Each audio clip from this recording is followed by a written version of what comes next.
I found out about my daughter's wedding from Facebook. Not a call, not a text, not even one of those cold, impersonal emails you send to distant acquaintances.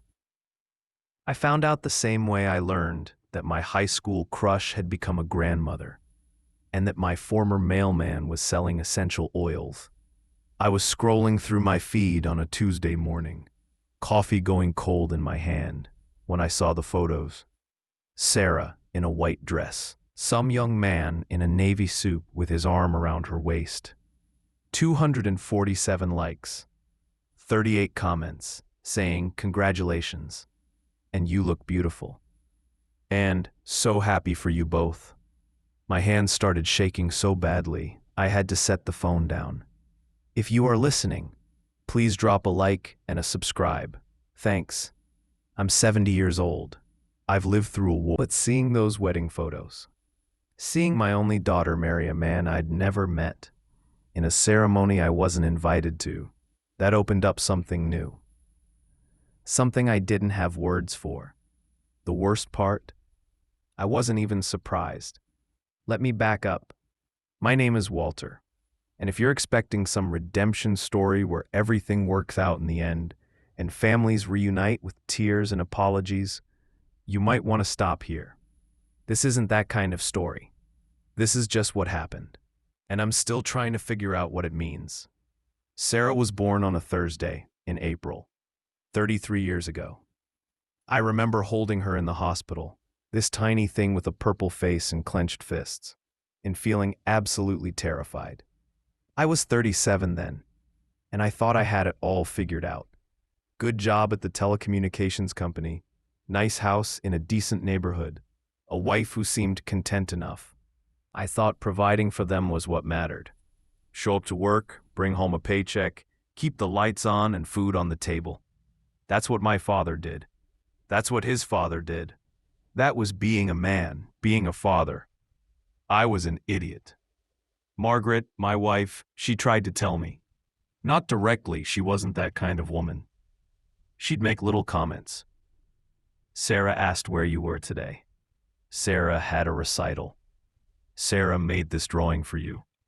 I'd nod and say something about work being busy, about deadlines, about needing to put in the hours now so we could have security later.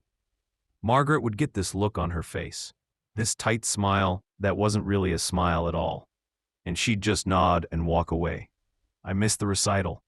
I missed a lot of recitals. I missed parent-teacher conferences and school plays and soccer games. There was always a reason, a client meeting, a project deadline, a crisis at work that only I could handle.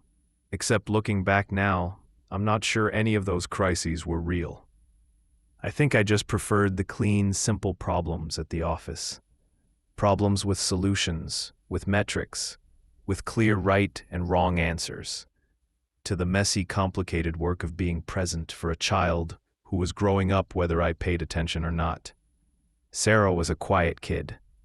Not shy exactly, but watchful. She'd sit in the corner during family gatherings and just observe everyone, those big brown eyes taking everything in. Margaret said she got that from me, which always struck me as funny, because I never thought of myself as quiet. But I guess I was quiet in the ways that mattered. Quiet about feelings, quiet about fears, quiet about love. When Sarah was 8, she went through this phase where she wanted to show me everything. Every drawing, every spelling test, every interesting rock she found in the yard. She'd come running up to me the moment I walked in the door, clutching some piece of paper or treasure, practically vibrating with excitement to share it with me. Not now, sweetie. Daddy's tired. Later, Sarah. I need to unwind. That's nice, honey. Why don't you show your mother? I said those things so many times, they became automatic. I didn't mean anything by them. I wasn't trying to hurt her. I just thought there would always be time later. That's the thing about later. You always think it's going to come. By the time she was 12, she stopped trying to show me things. Margaret got sick when Sarah was 15. Breast cancer. Aggressive, but kind that moves fast. We caught it late because Margaret was the type to ignore symptoms, to push through pain. to not want to bother anyone. By the time she finally went to the doctor, it had already spread. That's when I finally showed up, when it was almost too late. I took leave from work. I drove Margaret to every appointment, sat with her through every treatment, held her hand while the poison dripped into her veins, and tried to kill the thing that was killing her. Sarah was there too, this serious-faced teenager who'd grown up too fast, who'd sit on the other side of her mother's hospital bed and read aloud from novels because Margaret said it helped her focus on something besides the nausea. Sometimes I'd watch Sarah, reading, her voice steady and clear, even when Margaret's eyes were closed, and I couldn't tell if she was sleeping or just trying not to vomit. And I'd think, when did she get so strong? When did she learn to do this? The answer, of course, was that she'd been learning all along. I just hadn't been paying attention. Margaret died 2 days before Sarah's 17th birthday. We buried her on what should have been a day of cake and candles and whatever it is teenage girls wish for when they blow out the flames.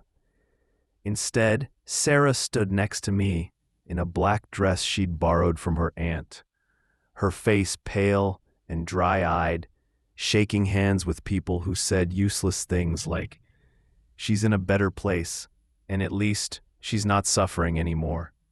I fell apart after that. I know that's probably hard to believe, given everything I've told you about how checked out I was before. But losing Margaret broke something in me. She'd been the one holding everything together, the one who made our house feel like a home, the one who knew how to talk to our daughter. Without her, I was lost. I cried for the first time in decades. I couldn't eat. I couldn't sleep. I'd wander around the house at 2 a.m, touching Margaret's things, her books, her coffee mug, the stupid decorative pillows she loved that I'd always complained about, like I could conjure her back through sheer force of longing. Sarah took care of me. This 17-year-old girl who just lost her mother took care of her useless father. She made sure I ate. She made sure I took my medications. She cleaned the house and paid the bills, and somehow still managed to graduate high school with honors. I barely noticed. I was too busy drowning in my own grief to see that she was drowning too. Except she was doing it quietly, competently, without asking for help from anyone. She went away to college, state school, 3 hours away. Not the fancy private school she'd been accepted to, the one Margaret had been so proud of. Sarah said the state school was just as good and way more affordable. She said it made more sense.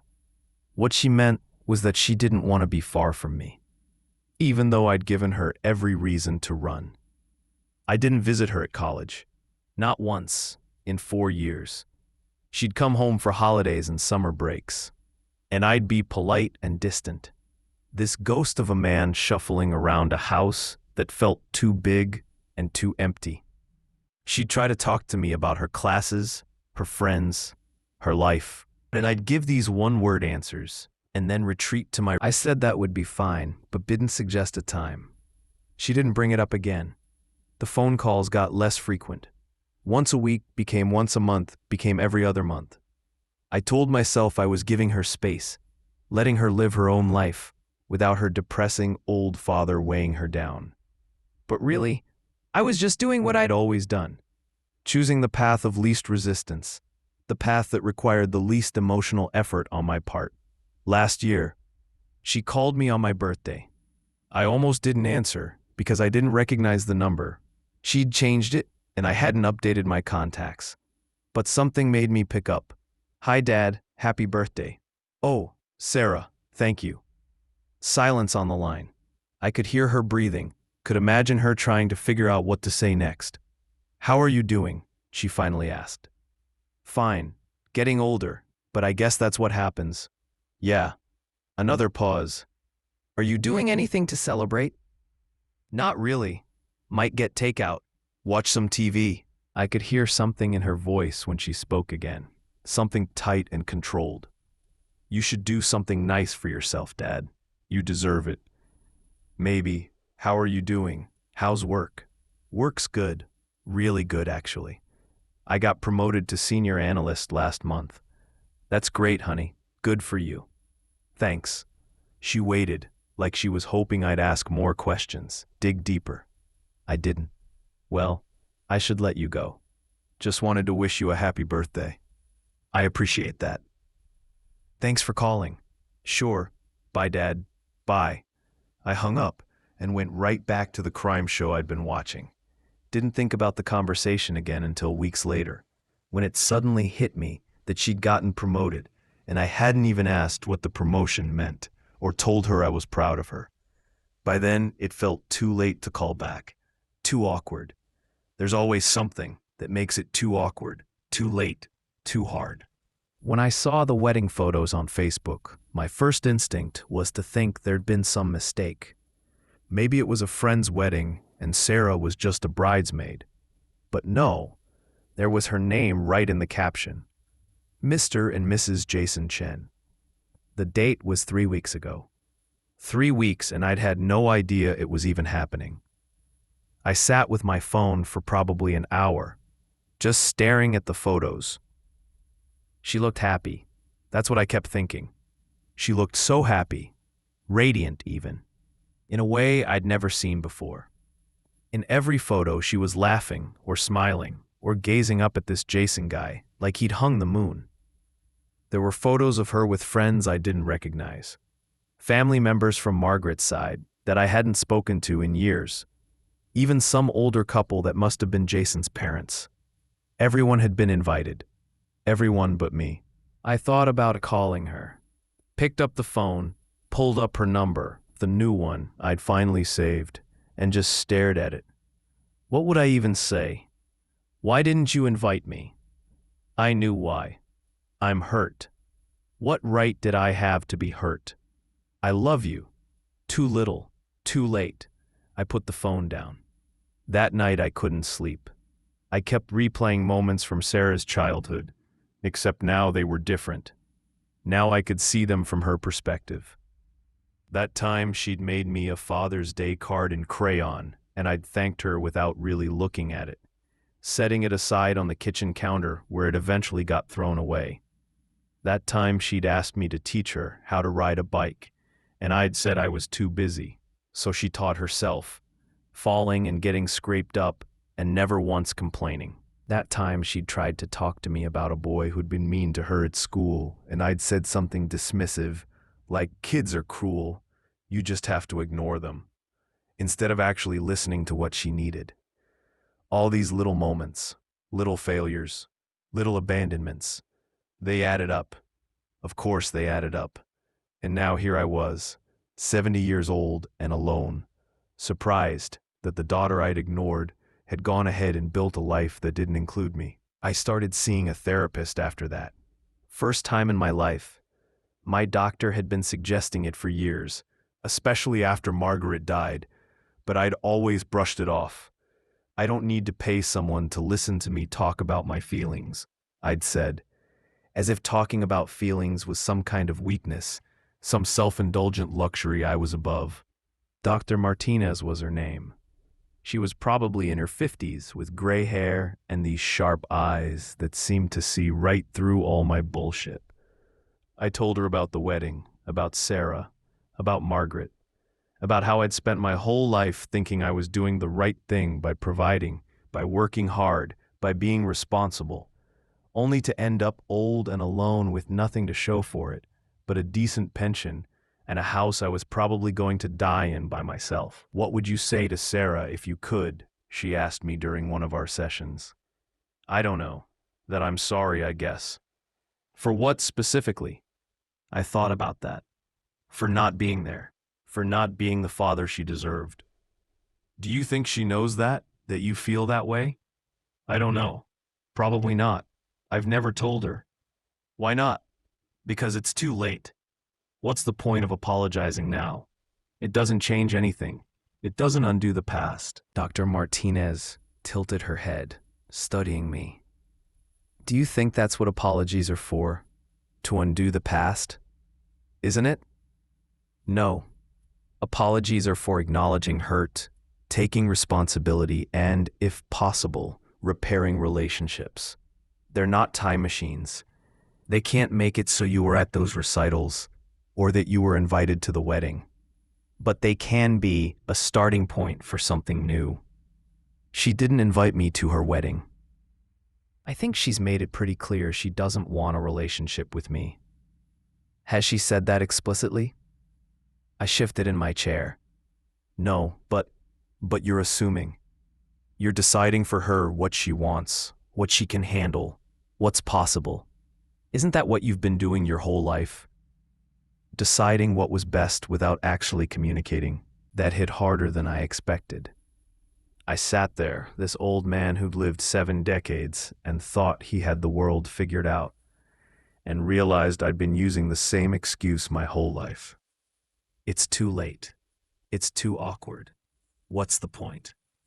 All just different ways of avoiding the discomfort of being vulnerable, of being seen, of potentially being rejected. I'd rather live with the certainty of distance than risk the pain of reaching out and being turned away. I wouldn't even know where to start, I said finally.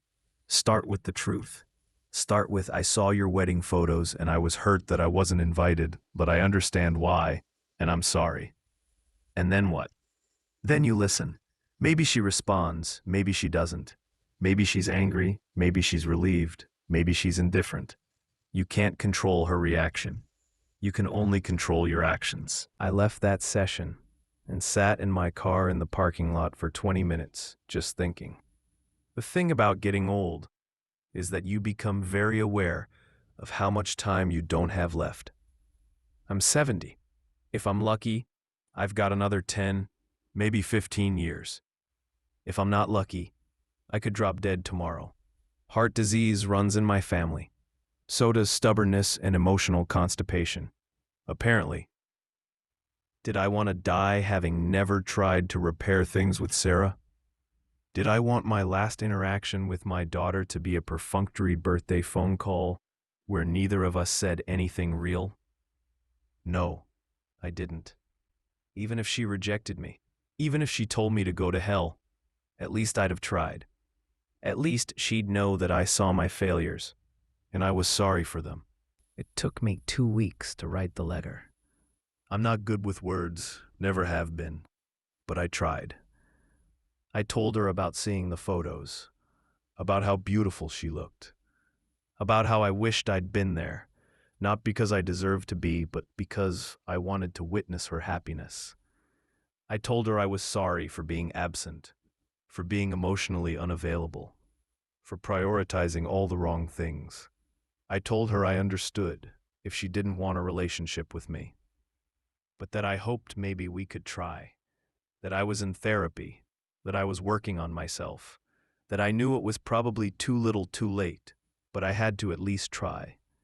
I told her I loved her, that I'd always loved her, that my inability to show it didn't make it any less real. I sent the letter to her last known address, which I found by asking her Aunt Linda. Linda was wary. Walter, I don't think it's a good idea to ambush her like this. But eventually, she gave it to me after I explained that I wasn't ambushing anyone, just trying to apologize. That was 6 months ago. I haven't heard back. Part of me expected that. Part of me thinks I'll never hear back. And if I'm being honest, I'm not sure I'd blame her. Some damage is permanent. Some relationships, once broken, can't be repaired. That's just the truth of it. But here's the thing. I'm still glad I sent the letter. Because for the first time in my life, I took responsibility for my actions without expecting anything in return. I said what needed to be said, not because I thought it would fix things, but because it was the right thing to do. Because Sarah deserved to hear it, even if it didn't change anything between us. I think about her a lot now. Wonder what kind of life she's building with Jason. Whether they're thinking about kids, whether she's happy at work, whether she still likes the same music she did when she was a teenager. This weird indie stuff that Margaret used to tease her about. Whether she thinks about me at all. or whether I'm just this vague disappointment she's successfully left behind. I hope she's happy. I really do. Even if that happiness doesn't include me. Dr. Martinez asked me recently what I've learned from all this. I told her I've learned that presence is a choice, and I chose wrong. That being a father is about more than biology and paychecks. That I love you doesn't mean anything if you never show up to prove it. That time doesn't wait for you to figure things out. And people won't wait around forever for you to become the person they needed you to be.